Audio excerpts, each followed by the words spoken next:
Hello అమ్మ, ఈ రొయ్యలతో బీరకాయ కర్రీ చేయవా అమ్మ? ఓకే దీపు.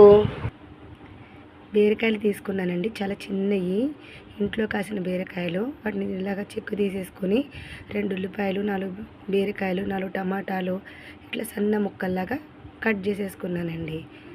మన బీరకాయ ఎండ్రాయిలు కర్రీ మా పాప అడిగింది కదా, అంతేనండి. ఇట్లా అన్నీ రెడీ చేసుకున్న తర్వాత స్టవ్ మీద కళాయి పెట్టి కొద్దిగా పసుపు వేసుకొని ముందుగా క్లీన్ చేసుకున్న ఎండ్రాయిల్ను అందులో వేసుకొని బాగా ఫ్రై చేసుకోవాలి. ఇలా ఫ్రై అయిన తర్వాత అందులో కొద్దిగా కరివేపాకు, ముందుగా కట్ చేసి పెట్టుకుని ఉల్లిపాయ పచ్చిమిరపకాయ ముక్కలు కూడా వేసుకొని బాగా ఫ్రై చేసుకోవాలి. ఇలా ఫ్రై అయిన దాంట్లో కొద్దిగా అల్లం వెల్లిపాయ పేస్ట్ కూడా వేసుకొని ఫ్రై చేసుకోవాలండి. బీరకాయ ఎండ్రాయిల్ కూర పాతకాలం నాటి కూర అయినా చాలా టేస్టీగా ఉంటుందండి. ఇలా వేగిన వాటిల్లో మనం ముందుగా కట్ చేసుకున్న బీరకాయ ముక్కలు, పసుపు, కొద్దిగా ఉప్పు వేసి బాగా ఆయిల్లో మగ్గనిచ్చుకోవాలి. ఇలా మగ్గిన దాంట్లో మనం ముందుగా కట్ చేసి పెట్టుకున్న టమాటా ముక్కలు కూడా వేసుకొని మొత్తం మగ్గిపోవాలండి.